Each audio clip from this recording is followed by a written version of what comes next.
감사합니다. 찬송한 대로 여러분의 삶 가운데 이루어지기를 기도합니다. 오늘 주신 하나님의 말씀은 창세기 10장 1절 그리고 창세기 10장 30절부터 32절입니다. 창세기 10장을 다 읽으면 좋겠지만 집에 가서 읽어보시기 바랍니다. 그리고 창세기 10장 1절과 10장 30절부터 32절까지를 쭉 한번 같이 읽도록 하겠습니다.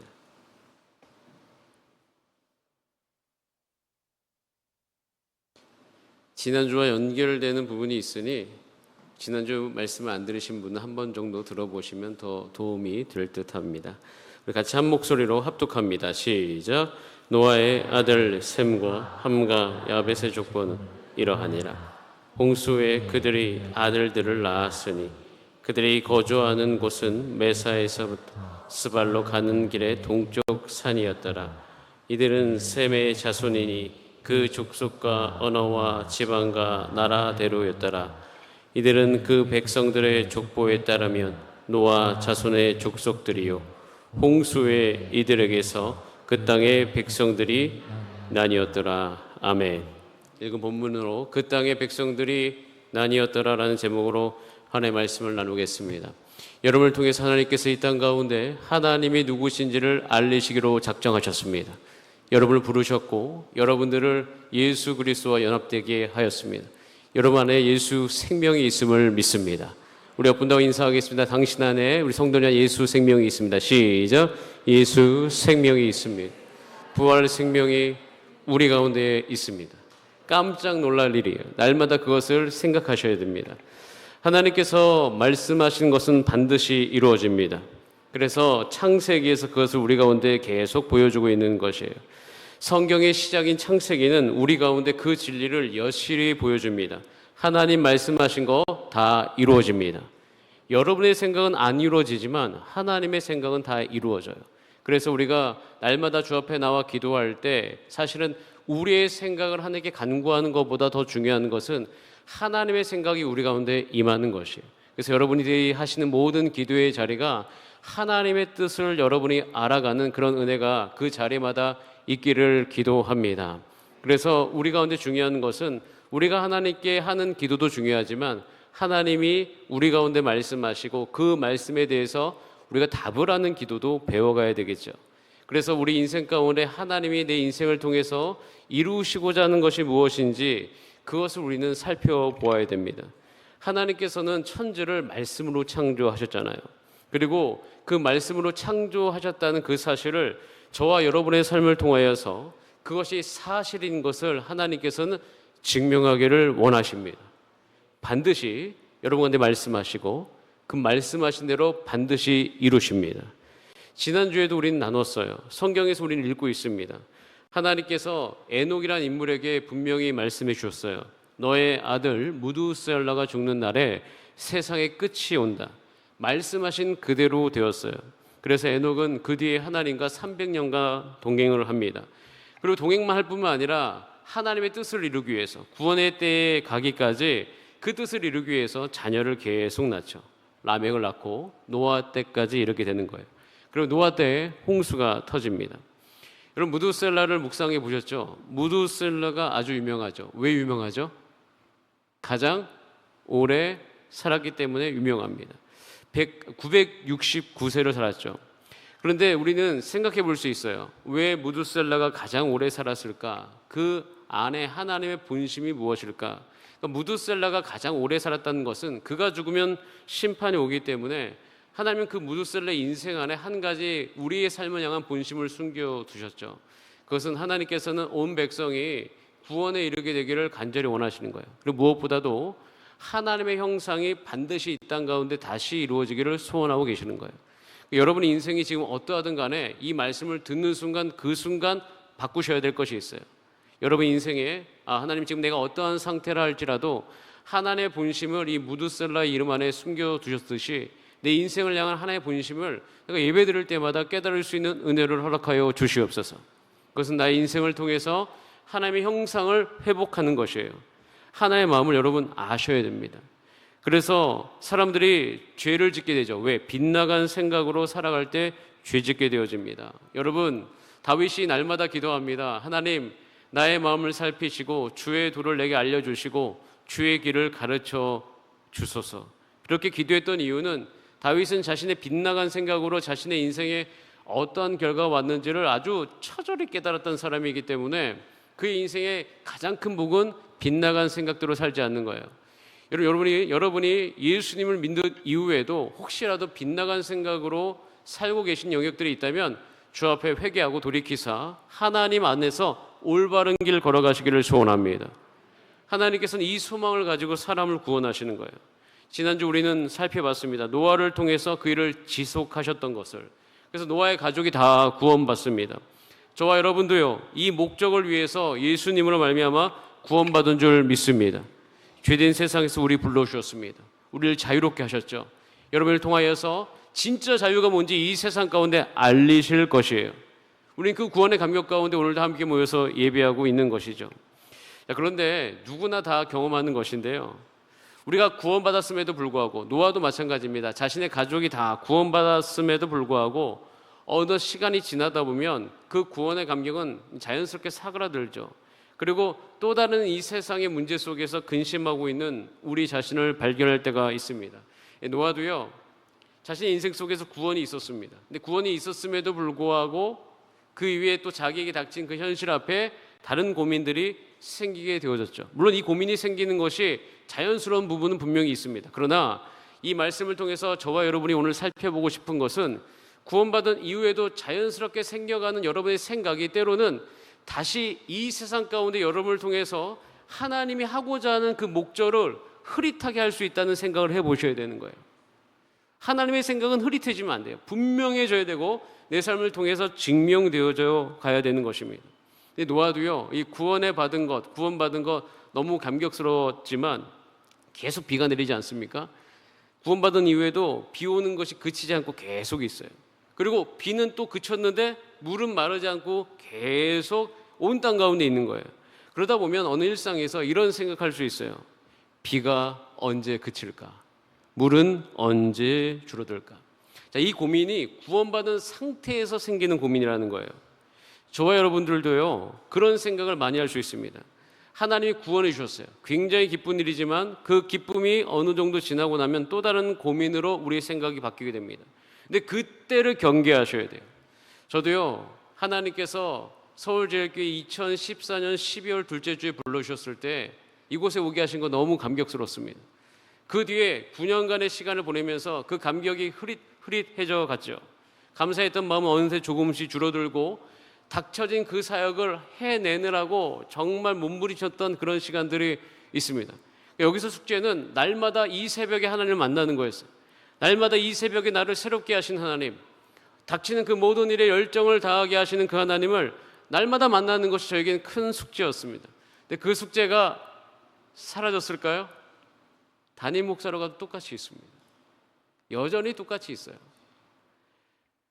하나님께서 저에게 그런 일들을 부르신 것에 너무 감사했지만 어느덧 어느 순간에는 감사의 마음이 조금씩 줄어들고요, 닥친 사역을 어떻게 할까 그 고민 속에 푹 빠져 있는 제 자신을 발견합니다. 작년에 지금 우리 주사랑교회에서 전교인 연수련을 했습니다. 전교인 연수련을 잘 하지 않았는데 했고 그 모든 것을 하나님께 채워주셔가지고 정말 잘 마쳤습니다. 그 어르신들을 모시고 가려고 제가 침대 아니면 못 주무시는 분들이 있거든요. 그런 분들을 위해서 침대를 8개 가져갔어요. 침대를 8개 세팅했다고요. 하고 난 다음에 다시는 하지 말아야 되겠다 이런 생각을 했는데, 그런데 그 모든 상황 속에 휠체어 타신 분들도 다 가시고 굉장히 이제 그 부분들이 우리 가운데 은혜였고 또 힘든 것이기도 했습니다. 근데 그것을 다 지나고 났는데 또 그것을 다 지나고 나니까 그거 감사는 작년 일이고 또 지금 오는 여름 수련회에 고민하고 있는 거예요. 청년들이 함께 모여서 수련회를 가려고 하고 있습니다. 재정이 많이 들죠. 그러다 보니까 함께 고민을 하는 거예요. 저와 여러분요, 똑같이 일어납니다. 이 구원받은 다음에 문제가 해결받은 다음에 우리는 계속 다른 생각으로 넘어갈 수밖에 없어요. 자, 그런데 그때 우리가 경계하셔야 될 것이 있죠. 물론 물이 언제 줄어들까 이런 고민하는 거 자연스럽습니다. 그런데 우리가 여기서 한 가지 생각해 보셔야 됩니다. 그럼 여러분이 고민하는 문제들이 있을 거예요. 지금도요. 이 노아도 물이 언제 줄어들까 고민하고 있잖아요. 언제 줄어들까요? 언제? 자, 창세기 8장 3절에 나와 있어요. 같이 한번 읽어보겠습니다. 시작. 물이 땅에서 물러가서 150일 후에 줄어들고. 언제 줄어들었다고요? 예, 시간이 흘러야 줄어들어요. 제가 그때 알았어요. 구원받은 이후에 내가 어떻게 이 문제를 해결할까? 구원받은 이후에 내 자녀의 문제는 어떻게 될까? 구원받은 이후에 내 재정의 문제는 어떻게 될까? 내 삶의 문제는 어떻게 될까? 사실 청년들도요, 지금 고민하는 문제들이 있을 거예요. 제가 예전에도 청년들에게도 이야기했지만 지금도 동일하게 이야기해요. 너희들이 고민하는 문제 5년 뒤, 10년 뒤면 사실은 다 해결이 된다. 그런데 그때 다 지나고 나서 그 문제는 해결을 받았는데 또 똑같은 문제 때문에 고민한다? 그 문제 아니? 왜 나는 묵상하지 않을까? 왜 나는 기도하지 않을까? 10년 전에도 했던 고민을 지금 똑같이 하고 있어요. 그래서 그때 정말 자신이 집중했던 고민들은 다 해결됐는데 정작 해결할 거 해결하지 않고 사실 고민하지 않아도 되는 문제 가운데 우리의 시간을 다 허비할 때가 많이 있어요. 물은요, 시간이 흐르면 다 줄어듭니다. 여러분의 인생의 지금 문제 하나님께서 반드시 해결해 주실 것이에요. 그런데 시간 흘러야 됩니다. 그러니까 물이 언제 줄어들까? 여러분의 지금 인생의 문제가 언제 줄어들까? 시간이 흘러야 되는 것이에요. 자, 그런데 우리가 여기서 한 가지, 그러면 시간이 흘러야 해결되는 건 알겠는데 그렇다면 내가 이 시간이 흐르는 상황 속에서 내가 집중해야 될 생각이 무엇이 있을까? 여러분들이요, 지금 집중해야 될 생각이 있어요. 구원받은 사람이라면 하나님께서 우리로 하여금 너 이 생각해라 라고 말씀하시는 것이 있는데 그 생각이 진짜 우리의 고민이 되어야 되는데 그 고민을 하지 않고 그냥 흘러가고 있는 것이에요. 지금 노아는요, 물이 언제 줄어들까? 거기에 자신의 생각이 있으면 안 되고 여기에 그의 생각이 머물러야 돼요. 자, 창세기 8장 1절이에요. 같이 한번 읽어보겠습니다. 창세기 8장 1절입니다. 시작. 하나님이 그와 함께 방주에 있는 모든 들짐승과 가축을 기억하사 하나님이 바람을 땅에 불게 하심에 물이 줄어들었고, 첫 번째 생각해야 될 거, 여러분들이 하나님이 구원받은 여러분을 기억하고 계십니다. 항상 여러분의 생각이 여기에 머물러 있게 되기를 간절히 소원합니다. 하나님이 여러분을 기억하고 계셔요. 지금 여러분이 어떤 상황이 있든 간에 그 상황 속에 들어가서 이 말씀을 선포하시기를 바랍니다. 하나님이 지금 나를 기억하고 계신다. 제가 구원받은 이후에 대학교 시절을 보냈을 때 가장 저에게 고민이었던 것은 고독함이었어요. 왜냐하면 대학에 들어갔는데 하나님과 함께 사귀려고 하고 하나님과 친밀해지려고 하니까 자연스럽게 그 하나님을 따르지 않는 친구들과 멀어질 수밖에 없는 그런 상황에 놓이게 되었어요. 고독했습니다. 고독한 가운데 하나님께 예배하고 훈련받았죠. 그때 고독 속에 있었을 때에 제 마음속에 정말 고독스럽다, 정말 외롭다 이런 생각이 들었을 때 하나님께서 말씀하셨던 것이 있어요. 내가 너를 기억하고 있다. 내 안에 거하라. 근데 그때 그 하셨던 말씀으로 말미암아 그걸 버텼는데 모든 순간이 지나고 난 다음에 알게 됐어요. 하나님이 나를 그곳에 두셨고 훈련하셨고 나를 강하게 하셨구나.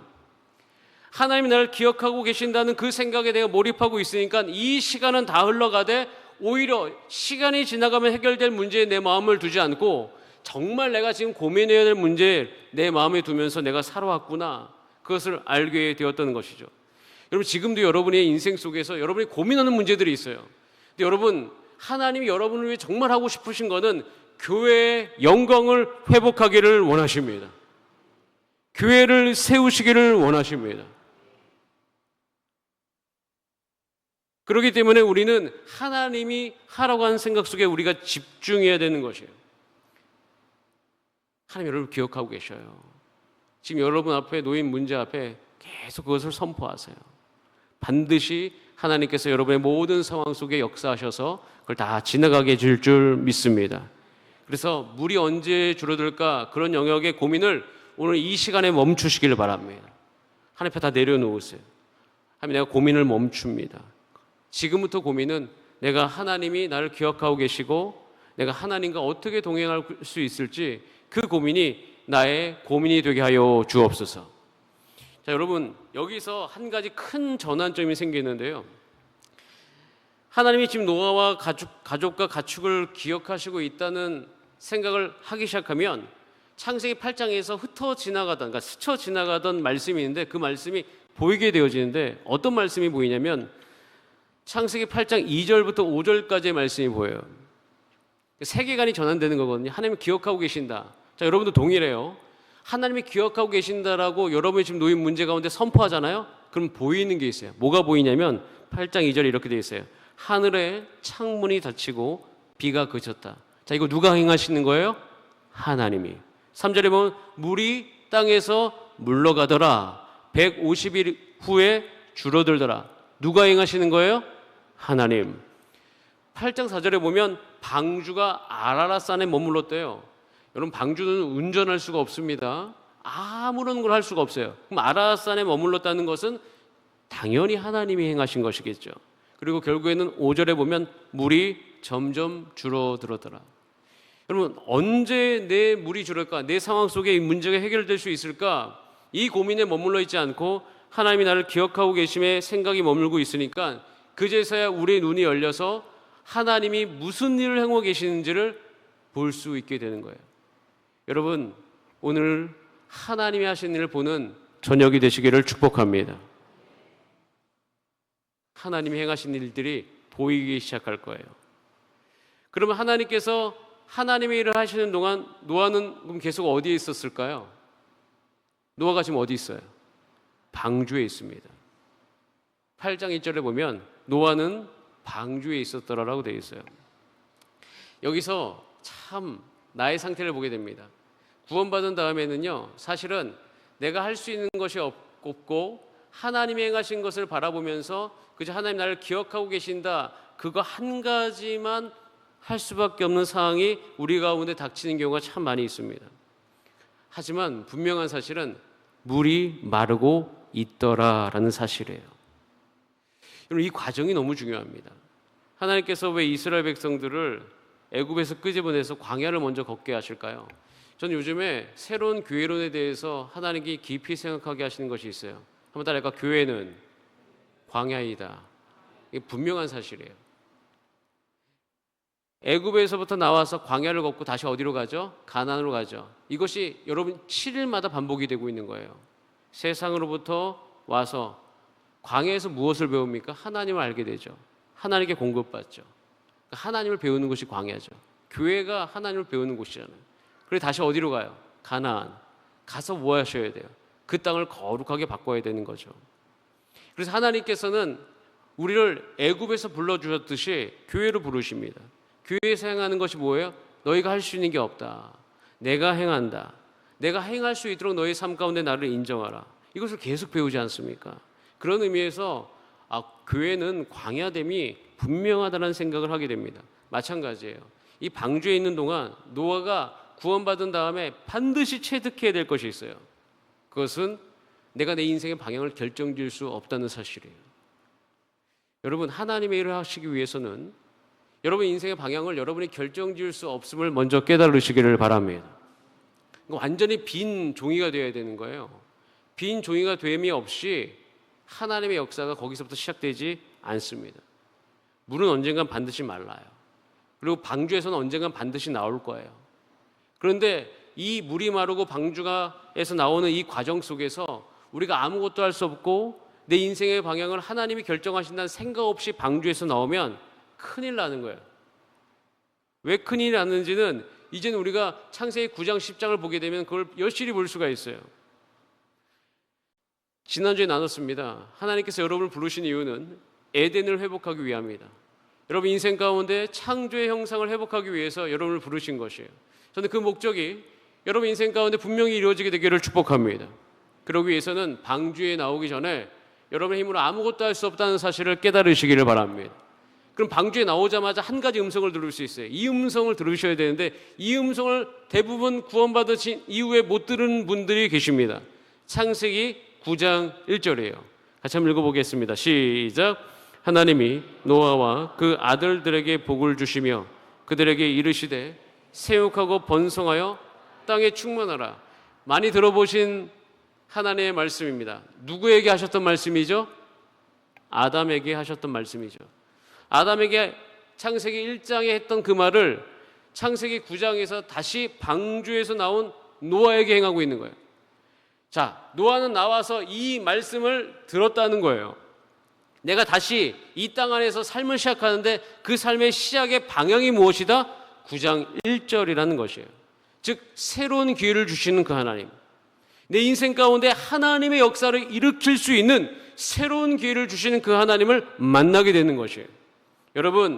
여러분들이 구원받고 난 다음에 물은 언젠간 반드시 마르게 되고 여러분의 인생은 흐르게 되고 지금 고민하고 있는 문제 반드시 10년 뒤에 해결될 줄 믿습니다. 여러분, 그러나 한 가지 지금 결정하셔야 될 거, 10년 뒤에 다시 그거 고민하지 마셔야 될 것은 뭐냐면, 하나님, 나의 인생을 내가 그냥 헛살지 않게 하여 주시고 나의 인생이 하나님의 복음과 하나님의 영광과 하나님의 교회를 세우는데 내 인생이 쓰여지는 그런 삶 되게 하여 주옵소서. 하나님의 이야기를 써가는 그런 인생이 되게 하여 주옵소서. 우리 이것을 고민하셔야 되는 거예요. 아, 창세기 1장에 말씀하셨던 거, 그것이 다 실패됐는데 다시 나를 통해서 시작하시려고 하는 거구나. 그게 방주에서 나온 다음에 가장 크게 와닿아야 되는 거예요. 그렇다면 여러분들도 마찬가지예요. 구원받은 이후에 가장 크게 와닿아야 될 것은 뭐냐면, 나를 통해서 하나님께서 이 땅 가운데 하나님의 영광과 하나님의 형상과 교회됨을 회복하기를 원하시는구나. 나의 가정을 위하여서, 나의 삶을 위하여서, 나의 자녀된 모든 그 상황 속에서 주님, 그렇게 살아갈 수 있는 은혜를 내게 허락하여 주옵소서. 노아에게 다시 기회를 주신 그 하나님, 그게 본질이에요. 여러분, 오늘 깊이 생각하세요. 나에게 그럴 수 있는 기회를 지금 다시 주고 있다는 그 사실을. 그것이 여러분 가운데 깊이 와닿게 되기를 간절히 소원합니다. 이걸 하나님이 너무 원하셔요. 왜냐하면 그 이유는 하나님이 다시 기회를 주셨는데 이 땅의 문제는 굉장히 심각해져 가고 있는 것을 우리는 느낄 수 있기 때문이에요. 여러분, 창세기 9장에서 이렇게 하나님께서 노아에게 새로운 기회를 주시는데 참 안타까운 게 있어요. 지금 우리 현실과 똑같은데 창세기 10장으로 넘어가면 족보가 또 나오거든요. 족보. 자, 그런데 이 족보가 그래서 이렇게 시작해요. 창세기 10장 1절에 그들이 아들들을 낳았다라고 되어 있습니다. 근데 아들들을 쭉 낳잖아요. 난 다음에 그 결론이 뭐냐면 오늘 끝절 10장 31절 32절이에요. 한번 다시 읽어보겠습니다. 시작. 이들은 셈의 자손이니 그 족속과 언어와 지방과 나라대로였더라.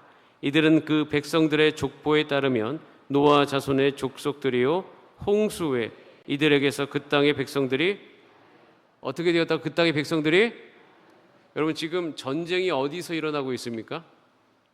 국경에서 일어나고 있죠. 이 땅의 모든 경계선에서 전쟁이 일어나고 있습니다. 그러니까 이 백성들이 나뉘었다는 것은 경계선의 문제가 심각해져 갔겠죠. 창세기 10장에 보면 경계선 문제가 정말 많습니다. 경계선이 중요해진 이유는 세상이 복잡해져 가고 있는 거예요. 그리고 경계선에서 항상 무슨 일이 일어나면 전쟁과 죽임과 사람들의 이기심과 약탈과 그 죄성이 끊임없이 증폭되는 곳이 경계선이라는 거예요. 여러분, 지금 이 땅도 마찬가지입니다. 경계선이 모호해지는 것이 굉장히 많아져 가고 있습니다. 여러분, 지금도 이 땅은 경계선에서 전쟁이 일어나고 있고 사회 안에서도요, 계속 과학기술이 발전되면 발전될수록 경계선 문제가 나옵니다. 어디까지가 도덕적인 경계고, 근데 그 안에서 인간의 죄성과 결합되면서 그것에 대한 불안 요소가 어떻게 점점 증폭이 되어져 가고 있는 거예요. 여러분이 살아가는 인생은요, 하나님의 말씀으로 회복되어야 될 곳이 굉장히 많은 세상입니다. 이 세상은 불안 요소가 점점 커져가고 있어요. 오는 세대는 더욱더 그렇게 될 거예요. 인간의 욕구는 복잡해져 갈 거고요, 이해관계가 얽힐 것이고, 그 다음에 대단히 지저분해져 갈 것입니다. 1932년도에 인간 사람들은 굉장히 낙관주의였습니다. 과학이 발전되면 인간의 정말 좋은 세상이 오게 될 것이다. 근데 그때 그쯤에 니버라는 한 철학자가, 신학자가 도덕적 인간과 비도덕적 사회라는 책을 씁니다. 그런데 그분들이 이야기합니다. 왜 도덕적인 인간이 모여있는 이 세상은 악한가? 그러면서 그분이 하나를 꼬집습니다. 그것은 인간의 죄성 때문이다. 여러분 보세요. 엄마 말 들으면 엄마 말이 맞는 것 같고 아빠 말 들으면 아빠 말이 맞는 것 같은데 둘이 왜 싸우지? 성도님들이 모여있는 교회, 아, 이 성도님들 이야기 들으면 이 성도님의 이야기가 맞는데, 저분 이야기 들으면 저분이 맞는데 왜 두 분은 저렇게 미워하지? 여러분, 이 세상은요, 선한 사람들이 모여있다고 하지만 모인 그곳은 굉장히 어렵습니다. 왜 그럴까요? 사람의 죄성이 있기 때문이에요. 죄됨이 그 안에 계속 있기 때문에 계속 어려움이 이 땅 가운데 계속 일어나고 있는 거예요. 창세기 11장에 가면요, 인간이 바벨탑을 쌓는데 바벨탑 왜 쌓은지 아십니까? 벽돌 기술을 발견했다는 이유예요. 그러니까 그때 당시에 정말 최신식 기술이에요. 기술을 발견했는데 그 과학적인 발전으로 자기가 뭐든지 할 수 있다고 착각이 일어나는 거예요. 그러면서 그들은 어떻게 됩니까? 하나님을 대적하는 거예요. 지금도 똑같이 그런 일들이 일어납니다. 여러분, 제가 이 이야기를 해드린 이유가 있어요. 저는 여러분들이 정말 기도하면서 이 땅 가운데 하나님의 영광을 드러내는 그런 삶을 살게 되기를 간절히 소원합니다. 이런 세상 속에서 하나님께서 우리를 부르십니다. 계속 불안 요소가 증폭해가는 그 시기 가운데 하나님께서는 이 땅 가운데 사람을 찾고 계신 거예요. 창세기 족보가 나올 때마다 반드시 여러분 생각하셔야 돼요. 하나님은 사람을 찾고 계신다. 마찬가지예요. 창세기 말씀을 지금까지 쭉 이야기한 이유는 이 결론에 이르기 위한 것이에요. 한번 따라가. 하나님은 지금도 사람을 찾고 계신다. 하나의 마음입니다. 저는 이것을 정말 믿습니다. 그리고 하나님은 지금도 하나님의 능력을 쏟아부을 교회를 찾고 계십니다. 분명한 사실이에요. 지금도 교회의 영광은 회복되고 있고, 지금도 그 영광을 회복하면서 부흥하는 교회들이 있고, 예수 그리스도를 증거하면서 세례를 주고 그 가운데서 하나님의 영광을 드러내는 교회들이 이 땅 가운데도 수없이 많습니다. 교회는 어렵지 않습니다. 정치, 경제, 사회가 변화된다고 교회가 어렵지 않아요. 교회가 어려운 이유는 말씀대로 살지 않는 성도들 때문에 어려운 거예요. 여러분, 우리가 이왕 교회 안에서 살아갈 거, 이왕 우리가 하나님 나라를 위해 살아갈 거, 여러분의 삶을 통하여서 하나님의 영광이 드러나게 되기를 소원합니다. 그래서 사람을 찾고 계신 거예요. 그 사람을 찾으면서 어떤 사람, 하나님의 초월적인 힘을 공급해 줄 사람을 찾고 계시는 거예요. 그도 그럴 것이, 여러분, 인생을 살면 살수록 한 가지가 분명합니다. 인간의 문제는요, 합리적인 것으로 해결되지 않는다는 거예요. 부부관계 합리적으로 해결이 되지 않습니다. 부부관계는 인내 열매가 맺어줘야 됩니다. 절제 열매가 맺어줘야 됩니다. 내가 때로는 그걸 즐거워하지 않더라도 그것에 대해서 해낼 수 있는 힘이 내 안에 있어야 되는 것이에요. 여러분, 우리가 영혼을 섬길 때 우리가 원하는 대로 섬길 수 없습니다. 교회의 힘이 자꾸 이게 점차적으로 축소되는 이유는 영혼을 섬길 만한 에너지가 내 안에 부족하기 때문입니다. 영혼을 섬겨가야 되는데 그 영혼을 섬기는 것이 인생의 합리성 안에서 절대 나올 수 없는 열매거든요. 어떤 열매가 일어나야 돼요? 하나님의 초월적인 능력이 그의 인생 가운데 임해야 되는 거예요. 그러고 보면 생명력이 넘치는 모든 상황은요, 다 어떤 과학적인 영역 안에 있는 것이 아니라 하나님이 공급해 주시는 그 하나님의 영역 안에 있음을 우리는 분명히 발견할 수 있는 거예요. 하나님께서는 이 창세기를 통해서 한 가지를 이야기합니다. 내가 사람을 찾고 있는데 그 사람이 너희가 되기를 간절히 바란다. 하나님의 광대하심을 드러낼 사람들, 하나님의 영광을 드러낼 사람들, 하나님이 지금도 역사하고 계신다는 것을 믿는 사람들, 내 인생의 문제를 지금 하나님이 해결할 수 있다라고 외치는 사람들, 그런 사람들을 찾고 계시는 거예요. 제가 예전에 정근모 교수님의 수업을 들은 적이 있습니다. 이야기는 몇 번 했는데, 왜냐하면 그분께 제가 받은 굉장히 중요한 영향력 때문이었어요. 사실 그분은요, 가장 위대한 과학자잖아요. 위대한 과학자임에도 불구하고 그분은 수업 시간 이렇게 여겼습니다. 나는 과학의 한계를 다 안다. 이 세상을 과학적으로 살면은 문제가 해결이 되지 않는다. 가장 문제가 해결이 될 수 있는 중요한 방법은 하나님의 말씀대로 살아가는 것이다.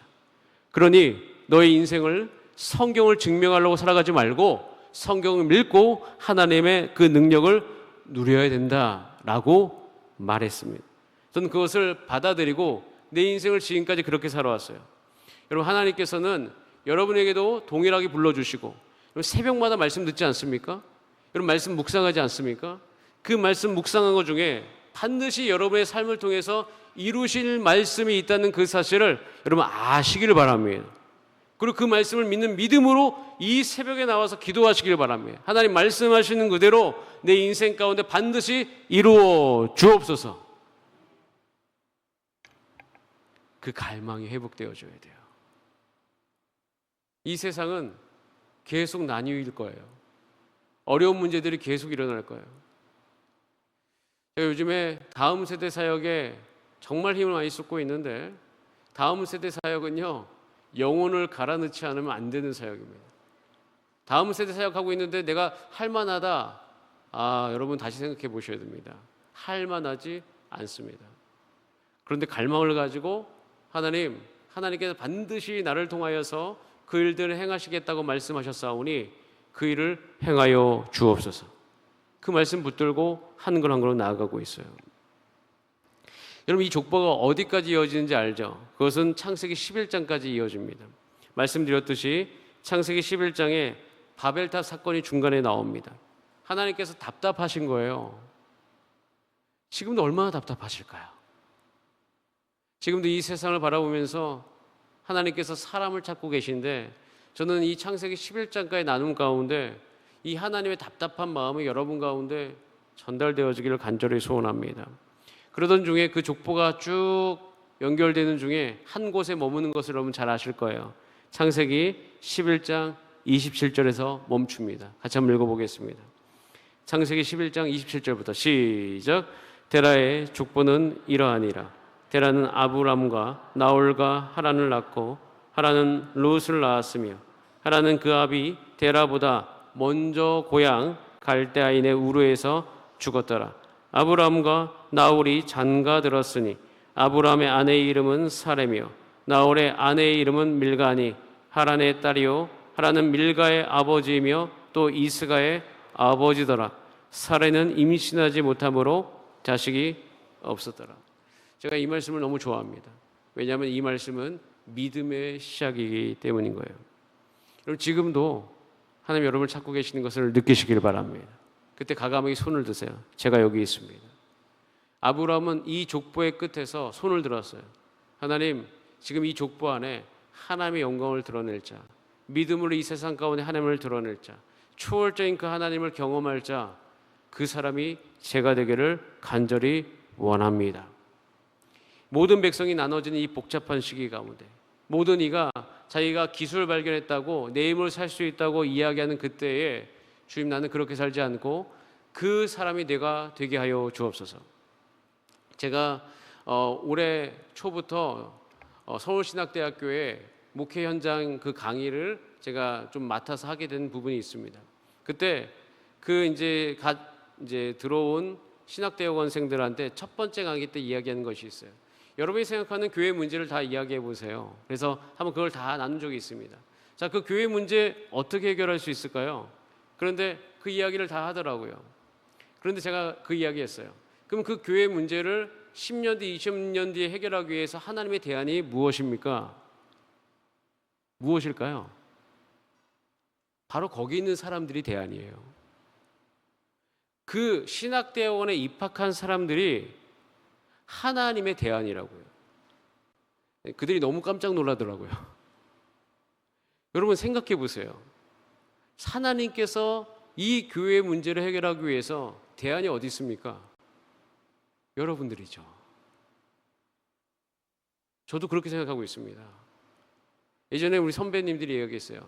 너가 목회하는 시기는 굉장히 어려운 시기가 될 것 같다. 저기 제가 아는 이제 숫자가 나와서요. 좀 해결해 주시면 감사하겠습니다. 사모님, 저기 사모님 차예요. 빨리 가셔서 도움 주셔야 될 것 같습니다. 여러분, 오는 시기 가운데 너가 목회하는 시절이 굉장히 어려울 거다라고 했습니다. 저는 그때 한 가지 이게 믿음이 있었어요. 그게 뭐냐면 오는 세대의 교회 문제를 하나님 제가 해결하게 해주세요. 이게 어떤 내가 자신이 있어 그런 것이 아니라 부르심이 있다고 믿었기 때문입니다. 나를 부르신 거구나. 그래서 교회 문제가 어떻다, 저렇다 별로 이야기 제가 안 합니다. 그거 내가 입으로 이야기한다고 교회 문제가 해결되는 게 아니거든요. 교회 문제에 대한은 바로 나다. 하나님 나를 부르셨고 거기에 내가 응답하고 있을 때 거기서부터 문제가 해결될 것이다. 그럼 우리 온 성도님들이 생각해 봐야 됩니다. 제가 지금 장로님들하고 우리 교회 장로님들하고 이제 시무 장로님 4분과 또 올 이제 9월에 임직 받을 3분의 장로님이 계십니다. 그리고 명예 장로님까지 포함해서 8분의 장로님 그룹과 함께 이제 제자훈련을 하고 있는데 제자훈련을 하면서 이런 이야기 많이 하잖아요. 교회가 이게 문제고 교회가 이걸 해결해야 된다. 그래서 물었죠. 우리 장로님 이야기하시는 교회가 누구십니까? 그럼 교회가 누굴까요? 교회는 우리 자신이잖아요. 만약 교회가 당회일까요? 교회가 어떤 특정한 힘 있는 그런 무리일까요? 결코 그렇지 않습니다. 교회는 나예요. 저는 서울제일교회 여기에 있는 우리가 해결해야 될 문제에 대한은 바로 여러분이라고 생각되어집니다. 너무 놀라지 마시고요. 여러분 우리는 그런 생각하잖아요. 그거 내가 해결하지 않고 옆에 있는 저 집사님이 해결해 주셨으면 좋겠다. 그렇게 생각을 정말 많이 하잖아요. 그런데 저는 이 말씀을 들으면서 여러분의 생각이 바뀌셨으면 좋겠어요. 청년들이요, 생각이 바뀌기를 원합니다. 여러분들이 그렇게 이야기했던 이것이 해결됐으면 좋겠다, 저것이 해결됐으면 좋겠다, 그것에 대한 대안이 여러분의 자신인 것, 또 여러분이 앞으로 이뤄갈 가정인 것, 그것에 대해서 여러분들이 믿음으로 받아들이셨으면 좋겠어요. 하나님께 믿음의 선진들을 보게 하십니다. 이제 한 세대가 지나가고 있어요. 하나님께서 그 세대를 사용하셔서 우리 교회를 하나님께서 일으키셨습니다. 그럼 하나님께서 이 다음 세대 교회를 누굴 통해서 일으키실까요? 바로 여러분이에요. 여기 우리가 손들 사람이 필요한 거예요. 복잡해진 이 시기 가운데 여전히 믿음으로 살아가면서 하나님의 초월적인 능력을 덧 입을 사람을 찾고 계시는 거예요. 물론 힘이 들긴 합니다. 그런데 분명한 것은요, 정말 좋은 거 하나, 하나님의 영광을 경험합니다. 지금도요, 그 부름 안에 제가 서 있습니다. 힘든 것은 부교육자 할 때나 담임 목사의 사명을 감당할 때나 똑같아요. 그 부분에 힘든 것은 계속 있습니다. 다만 한 가지 분명한 것은 뭐냐면 그것에 대한 믿음이 내가 흐트러지지 않았다는 거예요. 그러니 힘은 드나 그 안에서 하나님의 놀라운 역사들을 내 눈으로 경험하고 보게 하더라. 그것이 아브라함의 삶 아닙니까? 여러분이 조금 더 재미있는 삶, 하나님의 영광을 드러내는 삶을 사시게 되기를 축복합니다. 늦지 않으셨어요. 그렇기 때문에 여러분, 이 세상이 나뉘어가고 그 경계선 안에서 하나님의 역사가 필요할 때 주여 그 삶 제가 살기를 원하오니 나를 부르시고 나에게 성령으로 충만하게 하시고 말씀으로 먹여주시고 하나님의 뜻을 분별하면서 나아가는 나의 삶이 될 수 있도록 주님 역사하여 주시옵소서. 그렇게 함께 기도하는 저와 여러분 되기를 소원합니다. 그래서 기도하세요. 오늘 이 자리에서 가정의 문제 주님 제가 해결하게 하시고 주님 내 삶 가운데 자녀의 문제 하나님께 내가 물어보게 하여 주시고 우리 교회 가운데 내가 해결해야 될 문제가 있다면 주님 내가 해결할 수 있는 은혜를 허락하여 주옵소서. 그때 하나님께서 여러분을 주목하시고 여러분의 삶 가운데 하나님의 은혜를 부어주실 것이에요. 그거 다 누리시면서 정말 기쁨의 삶, 성경의 이야기를 써내려가는 그런 삶 사시기를 간절히 소원합니다. 우리 함께 찬송하고 기도합시다.